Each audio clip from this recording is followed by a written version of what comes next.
ভালো মন্দ দ্বিধাদ্বন্দ্ব এই নিয়েই তো মানুষের জীবন। সব মানুষই জীবনে একটু সুখের মুখ দেখতে চান, সুখের জন্য স্বস্তির জন্য অপেক্ষা করেন। শাস্ত্রে এজন্য কিছু পরামর্শ দেওয়া হয়েছে। আপনি নিজেই বুঝতে পারবেন আপনার জীবনে ভালো সময় আসছে কিনা। সেটা বোঝার জন্য কিছু লক্ষণ অনুসরণ করতে হবে। শাস্ত্রে এরকম 7টি লক্ষণের কথা বলা হয়েছে। এই কয়েকটি বিষয়ের উপর চলুন এবার নজর দেওয়া যাক। নমস্কার, কৃষ্ণকথাতে আপনাদের সবাইকে স্বাগত। আজকের এই ভিডিওতে আপনারা জানতে পারবেন এমন কোন লক্ষণগুলো বা সংকেতগুলো আমরা পেয়ে থাকি যেগুলো দ্বারা আমরা বুঝতে পারবো যে আমাদের ভালো সময় আসছে। চলুন তাহলে দেরি না করে শুরু করা যাক আজকের এই ভিডিও। 1 নাম্বার, যদি আপনি রাস্তা দিয়ে হাঁটার সময় টাকা পয়সা কিছু কুড়িয়ে পান তবে জানবেন সেটা আপনার জন্য খুব ভালো লক্ষণ। এর মানে আপনার ভালো সময় আসছে। এর অর্থ টাকা পয়সার মোড়কে আপনার কাছে লক্ষ্মী এসেছেন। 2 নাম্বার, শাস্ত্রমতে যদি আপনার ছাদে বা বারান্দায় পাখি উড়ে আসে কিংবা সেখানে রূপোর কোনো কিছু এসে পড়ে তবে নিশ্চিত জানবেন আপনার জীবনে উন্নতি, সুখ, সম্পদ আসার আর বেশি দেরি নেই। 3 নাম্বার, আপনার শরীরের দক্ষিণ অংশ যদি কেঁপে ওঠে তবে মানবেন আপনার নিজের কাজের ক্ষেত্রেও কোনো বড় সাফল্যের মুখোমুখি হতে চলেছেন আপনি। যদি ডান চিবুক, ডান বাহু বা ডান হাত কম্পিত হয় তবে আপনি শুধু ভালো সময়ের জন্য অপেক্ষা করে বসে থাকুন। 4 নাম্বার, যদি বহুদিন আটকে থাকা কোনো টাকা সহসায় আপনার হাতে আসে কিংবা কোনো আত্মীয়, বন্ধু, পরিজন আপনার থেকে বহুদিন আগে ধার নেওয়া টাকা না চাইতে আপনাকে ফেরত দিয়ে দেন তবে জানবেন স্বয়ং মা লক্ষ্মীরই আশীর্বাদ। এর মানে আপনার আর্থিক সংকট কেটে যেতে বসেছে। 5 নাম্বার, যদি দেখেন রোজ যে কাজ অনায়াসে করে চলেছেন হঠাৎই একদিন তার মান খারাপ হয়ে পড়ল তাহলে সতর্ক হন, কেননা এর মানে আপনার খারাপ সময় আসতে চলেছে। 6 নাম্বার, যদি কোনোভাবে সোনা মানে সোনার অলংকার হারিয়ে যায় তবে খুব সতর্ক হন। সোনা হারানো খুবই খারাপ, এটা খারাপ সময়ের ইঙ্গিত। তবে শুধু সোনা নয়, আপনার যে কোনো প্রিয় বস্তু হারিয়ে গেলে এবং সেটি খুঁজে না পেলে জানবেন খারাপ সময় আপনার জন্য ওত পেতে বসে আছে। 7 নাম্বার, যেরকম পরিশ্রম করছেন সেরকম পারিশ্রমিক যদি না পান জানবেন সেটি খারাপ লক্ষণ। এটি আর্থিক দুর্দশা বয়ে আনার একটি আভাস। অথবা যদি দেখেন কেউ অযথা আপনাকে দোষারোপ করছেন কিংবা আপনার বিশ্বাস ভঙ্গ করছেন তবে এটাকেও খারাপ সময় আসার লক্ষণ হিসেবেই মেনে নিন এবং সাবধান থাকুন। এছাড়াও শ্রীকৃষ্ণের সাথে সম্পর্কিত এমন কতগুলো চিহ্ন আপনার শরীরেও যদি লক্ষ্য করা যায় তাহলে আপনি অত্যন্ত সৌভাগ্যশালী। বলা হয়ে থাকে যে শ্রীকৃষ্ণের শরীরে কয়েকটি চিহ্ন ছিল, যে ধরনের চিহ্ন অন্য কারোর শরীরে থাকা অত্যন্ত শুভ। আপনার শরীরেও যদি এই চিহ্নগুলোর কোনো একটিও থাকে তাহলে আপনি অত্যন্ত ভাগ্যবান। এই চিহ্ন যার শরীরে থাকে তিনি সুখী, সুস্বাস্থ্যে ভরপুর এবং সমৃদ্ধ জীবনযাপন করেন। অর্ধচন্দ্র, শ্রীকৃষ্ণের পায়ের পাতায় অর্ধচন্দ্রের মতো একটি চিহ্ন ছিল বলে শাস্ত্রে জানা যায়। অর্ধচন্দ্র আমরা শিবের মাথাতেও দেখতে পাই। মনে করা হয় শরীরের কোথাও অর্ধচন্দ্রের মতো চিহ্ন থাকলে তা অত্যন্ত শুভ।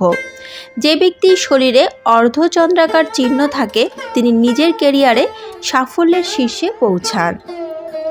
শাক, শ্রীকৃষ্ণের পায়ের পাতায় শাকের মতো চিহ্ন ছিল।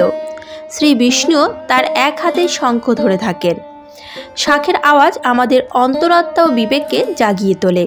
শরীরের কোথাও শাকের মতো চিহ্ন থাকা অত্যন্ত শুভ। এর প্রভাবে জাতক জীবনে সুখ, শান্তি ও সাফল্য লাভ করেন। মাছ, শ্রীকৃষ্ণের পায়ের পাতা ও হাতের তালুতে মাছের চিহ্ন ছিল। হিন্দু ধর্মে মাছ হল বিষ্ণুর অন্যতম অবতার।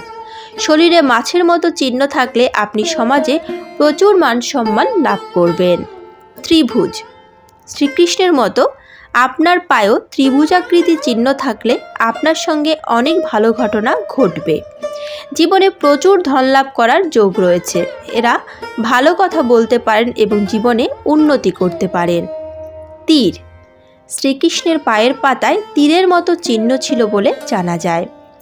এই চিহ্ন কারোর শরীরে থাকলে সেই ব্যক্তিকে জীবনে অনেক লড়াই করতে হলেও শেষ পর্যন্ত জয়লাভ তিনিই করবেন। শরীরের নিচের দিকে এই চিহ্ন থাকলে জীবনে বড় কিছু লাভ করেন সেই ব্যক্তি। হাতে তিল। হাতে তিল থাকে যে ব্যক্তির, তিনি অত্যন্ত কঠোর পরিশ্রমী এবং সরল প্রকৃতির হন। এদের বিবাহিত জীবনও সুখের হয়। কানে তিল।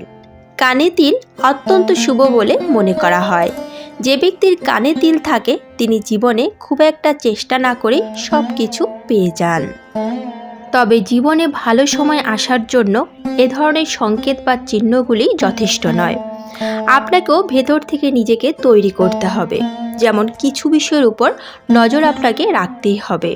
তাই ভালো সময় আসার জন্য 10টি বিষয়ের উপর আপনাকে বিশেষভাবে দৃষ্টি নিক্ষেপ করতে হবে। যেমন 1 নাম্বার, নেতিবাচক চিন্তা আর নয়। আগামীকাল পরীক্ষা আর আজ রাতে আপনার মনে ভিড় করলো হাজারো দুশ্চিন্তা, যার অধিকাংশই নেতিবাচক। খুব সহজ ভাষায় এ ধরনের চিন্তা থেকে নিজেকে দূরে রাখুন। শুধু এমন চিন্তাই নয়, নেতিবাচক মানুষ এবং আলোচনা থেকেও সরে আসুন, কেননা আপনার পরিধি নিজেই বুঝবেন। অন্যের কথায় সহজে প্রভাবিত হওয়ার কিছু নেই। 2 নম্বর, নিজেকে অন্যের সঙ্গে তুলনা না করা।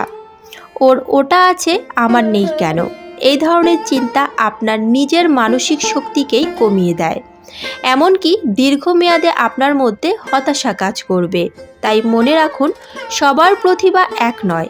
কারো হয়তো পড়াশোনায় মেধা আছে, আবার কারো খেলাধুলায়। তাই চেষ্টা করুন নিজের প্রতিভাকে বিকশিত করার। 3 নাম্বার, ইতিবাচক থাকুন।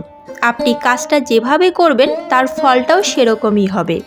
এটি মাথায় রেখেই কাজে লেগে পড়ুন। শেষ বিকেলে কী হবে তার জন্য চিন্তা না করে নিজেকে আশ্বাস দিন। প্রতিটি ঘটনারই 2টি দিক থাকে, ইতিবাচক ও নেতিবাচক। চেষ্টা করুন সবসময় ইতিবাচক দিকগুলোর খুঁজে বের করার। এর ভালো দিকটা আপনি নিজেই দেখতে পাবেন। 4 নাম্বার, ঠিকমতো খাবার ও ঘুম। শরীর ও মন একটি আরেকটির উপর নির্ভরশীল। তাই একটি নির্দিষ্ট রুটিন অনুযায়ী চলার চেষ্টা করুন। যেমন পরিমিত পরিমাণের খাবার ও ঘুম। এছাড়া প্রতিদিন সকালে কিংবা সন্ধ্যায় শারীরিক ব্যায়াম বা ধ্যান করতে পারেন। এতে দুশ্চিন্তা অনেকটাই লাঘব হয়। 5 নাম্বার, নিজেকে ভালোবাসুন। সবার আগে নিজেকে ভালোবাসতে শিখুন। সময় বরাদ্দ রাখুন কিছুটা নিজের জন্য। পরিবার ও বন্ধুদের সঙ্গে সময় উপভোগ। বন্ধুমহল কিংবা পরিবারের সঙ্গে সময় কাটান। তাদের সঙ্গে আলোচনা করুন। 7 নাম্বার, কিছু বিষয়কে যেতে দিন। সব কাজেই যে প্রথম হতে হবে এমন চিন্তা ঝেড়ে ফেলুন। প্রতিটি কাজেই সময় নিয়ে চিন্তা করুন এবং মনে করুন সামনে ভালো কিছু অপেক্ষা করছে। 8 নাম্বার, কৃতজ্ঞ থাকুন। দিন শেষে যখন নিরে ফিরবেন তখন চিন্তা করুন আপনি কতটা সফল। অনেকেই আছেন ঠিক আপনার জীবনটাই পাওয়ার জন্য সংগ্রাম করে যাচ্ছেন। 9 নাম্বার, অন্যের প্রতি সহযোগিতা। অনেকেই পাশের মানুষের ব্যবহারে কষ্ট পেয়ে থাকেন, কিন্তু ভেবে দেখার চেষ্টা করুন সেই মানুষটি কেন এমন করছেন। সহানুভূতি থেকে এমনটি করা সম্ভব। তাই সবসময় নিজের ব্যাপারগুলো না দেখে অন্যদের সমস্যাগুলো বোঝার চেষ্টা করুন। 10 নাম্বার, আস্থা রাখুন নিজের উপর। যত যাই হোক নিজেকে বোঝার ক্ষমতা আপনারই আছে। সব নেতিবাচকতা এড়িয়ে নিজেকে অভয় দিন। দিন শেষে আমিই জয়ী। আজকের মতো ভিডিওটি এখানেই শেষ করলাম। আশা করি আপনাদের ভালো লেগেছে। যদি ভালো লেগে থাকে তাহলে অবশ্যই একটি লাইক করবেন। যদি রাধা মাধবের পরম ভক্ত হন তাহলে কমেন্টে রাধা মাধবের জয়গান করতে ভুলবেন না যেন। এ ধরনের বিভিন্ন ধর্মীয় ভিডিও পেতে এবং নিয়মিত গীতাপাঠ শুনতে চ্যানেলটিকে অবশ্যই সাবস্ক্রাইব করুন। তাহলে আজই পর্যন্তই, দেখা হচ্ছে পরবর্তী ভিডিওতে। ভালো থাকবেন, সুস্থ থাকবেন। জয় শ্রীকৃষ্ণ। রাধে রাধে।